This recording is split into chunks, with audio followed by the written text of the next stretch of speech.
Hello दोस्तों, नमस्कार। मैं अर्पित कुमार स्वागत करता हूं आप सभी का मध्य प्रदेश सामान्य ज्ञान के एक महत्वपूर्ण टॉपिक पर, जिसका नाम है मध्य प्रदेश की मृदा। मध्य प्रदेश की मृदा किस तरह से बनती है, काली मिट्टी क्या है, गहरी काली मिट्टी क्या है, लाल पीली मिट्टी क्या है, मिश्रित मृदा क्या है, कहाँ यह मृदाएं मिलती हैं, कछारी मृदा के क्या उपयोग हो सकते हैं, किस स्थान पर मिलते हैं। इस प्रकार के कई प्रश्नों का आप उत्तर दे पाएंगे इस वीडियो के बाद। सबसे पहले जानते हैं मृदा का निर्माण किस तरह से होता है। धरातल की वह ऊपरी परत जो पेड़ पौधों के उगने तथा बढ़ने के लिए जो तत्वों को प्रदान करती है, उनके मिश्रण को ही मृदा कहते हैं। यह एक प्रकार से असंगठित भू पदार्थों को मृदा या मिट्टी कहा जाता है। एक प्रकार से असंगठित भूभागों या मिट्टी को मृदा कहा जाता है। मध्य प्रदेश राज्य के दक्षिणी प्रायद्वीपीय पठार का वह भूभाग जहां पर विस्तृत भूभाग में अपशिष्ट मृदा पाई जाती है, वह एक प्रकार से मृदा ही होती है। यह मुख्य रूप से कहाँ पाया जाता है? दक्षिणी प्रायद्वीपीय पठार में। मध्य प्रदेश प्राचीन भूखंड का भाग है तथा चट्टानों के द्वारा इन मृदाओं का निर्माण किया जाता है। चट्टानों के टुकड़ों को अलग करते करते करते करते धीरे धीरे जब बिल्कुल सूक्ष्म रूप में चट्टान टूट जाते हैं, उसे ही आप मृदा कह सकते हैं। यही कारण है कि नदियां कछारों के अतिरिक्त लगभग संपूर्ण राज्य प्रौढ़ मृदा पाई जाती है। संपूर्ण राज्य में सब मृदा को अपन कई भागों में बांट सकते हैं, लगभग 5 प्रकारों में। मध्य प्रदेश की प्रमुख मृदाएं हैं जैसे काली मिट्टी, इसे आप रेगुर मिट्टी के नाम से भी जान सकते हैं। 5 प्रमुख मृदाएं कौन कौन सी हैं? काली मिट्टी, लाल पीली मिट्टी, जलोढ़ मिट्टी, मिश्रित मिट्टी और कछारी मिट्टी। 5 नाम। काली मिट्टी 1, लाल पीली 2, जलोढ़ मृदा 3, मिश्रित मृदा 4 और कछारी मृदा 5 मिट्टी हो गई हैं। कुल मिलाकर 5 प्रकार की मिट्टियां पाई जाती हैं, जिसमें कि काली मिट्टी को भी 3 प्रकार में बांटा जाता है: गहली काली मिट्टी, साधारण काली मिट्टी और छिछली काली मिट्टी। चलिए जानते हैं, आगे की ओर देखेंगे। काली मृदा या रेगुर मृदा। काली मृदा मध्य प्रदेश में सबसे ज्यादा पाई जाने वाली मृदा है। इसका प्रतिशत रूप में अगर देखा जाए तो 47% मृदा कुल मिट्टी की 47% मिट्टी काली मिट्टी पाई जाती है। यह गहरे रंग की दोमट मिट्टी होती है। इसके प्रधान अवयव चीका और बालू होते हैं। काली मृदा किस रूप में बनती है? चीका और कालू के मिलन से जो मिट्टी उत्पन्न होती है, उसका नाम होता है काली मृदा। काली मृदा में मुख्य रूप से लोहा और चूना की प्रधानता होती है। आपको याद ही रखना है कि कौन सी मिट्टी में किस चीज की प्रधानता होती है और किस चीज की कमी होती है। काली मिट्टी में फास्फोरस और नाइट्रोजन की कमी होती है और प्रधानता किसकी होती है? लोहा और चूना की। मध्य प्रदेश में जो काली मिट्टी पाई जाती है, उसमें प्रधानता होती है लोहा और चूना की और कमी होती है फास्फोरस और नाइट्रोजन जैसे तत्वों की कमी हो जाती है काली मिट्टी में। इसका निर्माण बेसाल्ट नामक आग्नेय चट्टान से होता है। काली मिट्टी का निर्माण बेसाल्ट चट्टानों से जो लावा निकलता है, लावा के रासायनिक परिवर्तन से इसका निर्माण होता है, बेसाल्ट चट्टानों के रासायनिक परिवर्तन से। इस मृदा को अपन रेगुर मृदा भी कह सकते हैं और स्थानीय भाषा में इसे भरभी और कन्हर भी कहा जाता है। यह पानी डालने पर चिपचिपी हो जाती है, फिसलने लगती है और सूख जाने पर इसमें दरारें पड़ जाती है। आपने अगर काली मिट्टी को कभी देखा हो तो उसकी यह प्रकृति होती है। अगर उसमें आप पानी डाल देंगे तो यह फिसलने लगेगी और अगर सूख सूख जाएगा वह धूप पड़ने के बाद, तो उसमें दरारें छोड़ दिया जाता है देती है। ठीक है, आगे की ओर बढ़ते हैं। भारत में काली मिट्टी की मिट्टी अगर सबसे ज़्यादा देखी जाए तो महाराष्ट्र में पाई जाती है। महाराष्ट्र में भारत की सबसे ज़्यादा मिट्टी पाई जाती है, काली मिट्टी महाराष्ट्र में। इसके बाद दूसरे स्थान पर मध्य प्रदेश आता है। मध्य प्रदेश के कई जिलों में यह पाई जाती है, जैसे मंदसौर, रतलाम, झाबुआ, धार, खंडवा, खरगोन। इन जिलों में सबसे ज़्यादा काली मिट्टी पाई जाती है। यह मिट्टी कपास, गेहूं और सोयाबीन के लिए सबसे ज़्यादा उपयुक्त मानी जाती है। इसीलिए मध्य प्रदेश सोयाबीन स्टेट के नाम से भी जाना जाता है। मध्य प्रदेश का जो राजकीय फसल है वह सोयाबीन ही है। ठीक है, कपास, गेहूं और गन्ना, इसमें गन्ना भी होना चाहिए। कपास, गेहूं, गन्ना और सोयाबीन के लिए सबसे ज़्यादा उपयुक्त मानी जाती है। इन जिलों में मध्य प्रदेश में सबसे ज़्यादा यह मिट्टी पाई जाती है। आगे बढ़ते हैं इसके दूसरे प्रकार में, गहरी काली मिट्टी। इसका पहला प्रकार होता है गहरी काली मिट्टी। यह मृदा नर्मदा और सोन घाटी में सबसे ज़्यादा पाई जाती है और मालवा एवं सतपुड़ा पठार में विस्तृत रूप से फैली हुई है। साधारण गहरी काली मिट्टी, यह मध्य प्रदेश के मालवा पठार में उत्तरी राज्य के निमाड़ क्षेत्र में आदि में पाई जाती है। यह राज्य के सबसे अधिक क्षेत्रफल में पाई जाने वाली मिट्टी है गहरी साधारण मिट्टी। कुल मिलाकर अगर आपसे पूछ दिया जाए कि मध्य प्रदेश में सबसे ज्यादा मिट्टी कौन सी मिट्टी पाई जाती है, आपका उत्तर होगा काली मिट्टी। और अगर आपसे पूछ दिया जाए काली मिट्टी का कौन सा प्रकार मध्य प्रदेश में सबसे ज्यादा पाया जाता है, इसका उत्तर आपके पास होगा साधारण गहरी काली मिट्टी। यह मध्य प्रदेश में कुल मिलाकर 47% काली मिट्टी पाई जाती है और 47% की जो 37% है वह कुल मिलाकर साधारण गहरी काली मिट्टी है। 47 का 37% मध्य प्रदेश में सबसे ज्यादा पाई जाने वाली मिट्टी है गहरी काली मिट्टी। इसका रंग भूरा होता है और हल्का हल्का अथवा हल्का काला होता है। इस प्रकार की मृदा में सिंचाई की अत्यधिक आवश्यकता नहीं होती, कम सिंचाई में भी इसमें खेती की जा सकती है।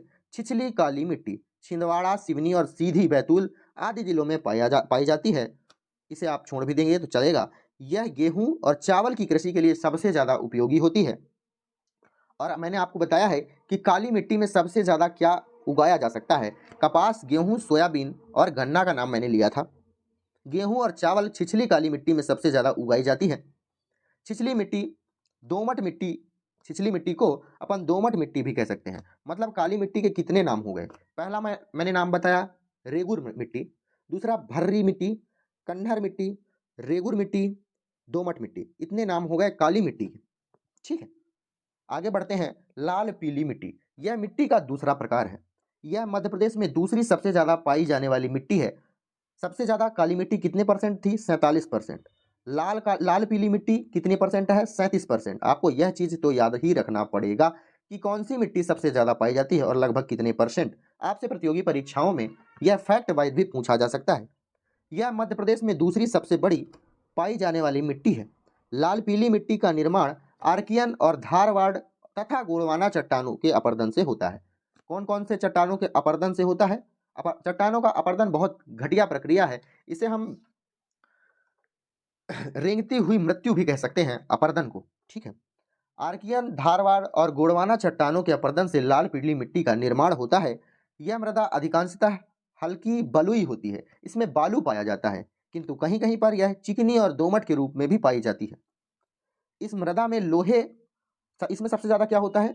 सबसे ज्यादा क्या होता है? इस मृदा में लोहे के ऑक्सीकरण के कारण लाल रंग तथा फेरिक ऑक्साइड के जल योजन के कारण यह मृदा पीली रंग की होती है। किसके कारण लाल रंग होता है? लोहे के कारण। और फेरिक ऑक्साइड के कारण क्या होता है? पीला रंग होता है। दोनों रंगों को भी आपको याद रखना पड़ेगा कि लाल पीली मिट्टी का निर्माण किस तरह से होता है। किसी मिट्टी में अगर लोहे का ऑक्सीकरण हो जाए तो वह मिट्टी लाल रंग की हो जाएगी, और किसी मिट्टी में अगर फेरिक ऑक्साइड के साथ जल का मिश्रण हो जाए तो वह पीली रंग की दिखाई देने लगेगी। लाल पीली मृदा, इस मृदा में उर्वरकता की कम पाई जाती है। उर्वरकता क्षमता कम पाई जाती है क्योंकि उर्वरकता हेतु आवश्यक तो जो ह्यूमस और नाइट्रोजन होते हैं वह तत्व कम मात्रा में पाए जाते हैं। नाइट्रोजन और फास्फोरस की कमी होती है काली मिट्टी में, और काली मिट्टी में सबसे ज्यादा क्या होता है? लोहा। लोहा और चूना सबसे ज्यादा काली मिट्टी में ही पाया जाता है। मिट्टी के अगले प्रकार की ओर बढ़ते हैं, जलोढ़ मृदा या काप मृदा। मध्य प्रदेश में जलोढ़ मृदा का निर्माण चंबल घाटी में होता है। चंबल क्षेत्र, चंबल की जो नदी है वह जो घाटियों या गड्ढों का निर्माण करती है वह काफी मध्य प्रदेश में खतरनाक लोग वहां निवास करते हैं। कुल मिलाकर डाकुओं का क्षेत्र बन जाता है मध्य प्रदेश के चंबल क्षेत्र में जो नदी गड्ढों का निर्माण करती है। बुंदेलखंड की नीच चट्टानों से इसके अपरदन के कारण जलोढ़ मृत्ति का निर्माण होता है। किस क्षेत्र में? बुंदेलखंडी क्षेत्र में। यह मुख्य रूप से कार्बोनेट, यह मृदा राज्य के कुल क्षेत्रों के 3% में ही पाई जाती है। सबसे ज्यादा कौन पाई जाती रही? काली मिट्टी। कितने परसेंट? 47%। इसके बाद लाल पीली मिट्टी कितने परसेंट? 37%। आगे बढ़ते हैं। यह मृदा किस क्षेत्र में? बुंदेलखंड क्षेत्र में, मतलब मुरैना, भिंड, ग्वालियर, श्योपुर, शिवपुरी आदि लगभग 30 लाख एकड़ के क्षेत्रफल में कुल मिलाकर कहाँ पाई जाती है? इसका क्षेत्र आपको याद रखना है, बुंदेलखंडी क्षेत्र में। मुरैना, भिंड, ग्वालियर, श्योपुर और शिवपुरी आदि क्षेत्रों में यह मिट्टी पाई जाती है, जलोढ़ मिट्टी या काप मिट्टी। इस मृदा में नाइट्रोजन जैव तत्व तथा फास्फोरस की कमी होती है। नाइट्रोजन और फास्फोरस की कमी हमें काली मिट्टी में भी देखने को मिलती है।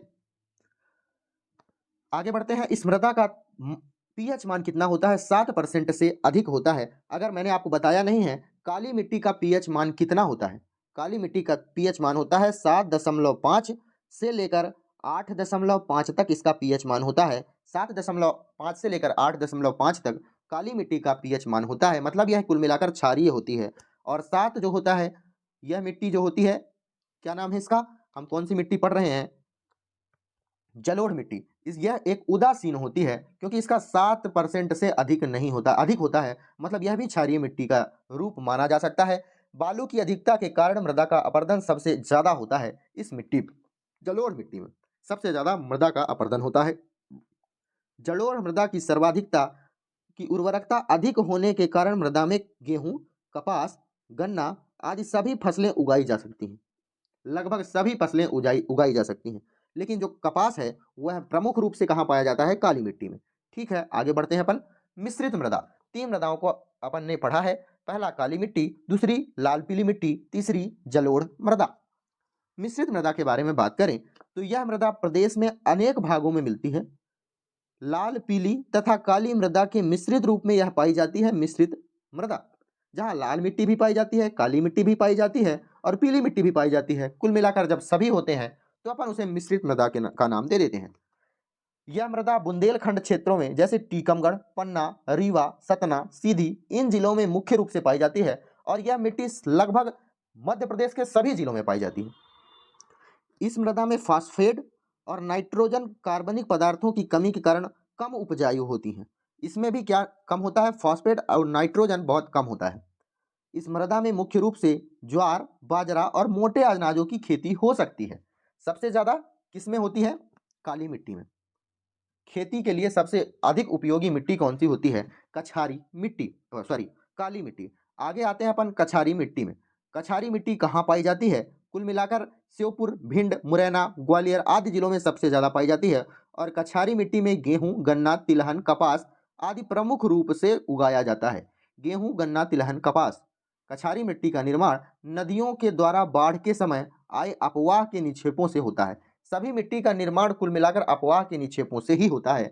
और प्रमुख रूप और मिट्टियां मैंने तो आपको बताया ही कि मिट्टी किस तरह से उत्पन्न होती है। पहाड़ों और चट्टानों से जब टूटते टूटते टूटते टूटते जब उस पत्थर का बिल्कुल छोटा भाग बचता है उसे अपन मिट्टी ही कह सकते हैं। चलिए आगे बढ़ते हैं। मृदा अपरदन क्या होता है? मिट्टी के 5 प्रकारों के बारे में हमने चर्चा की है।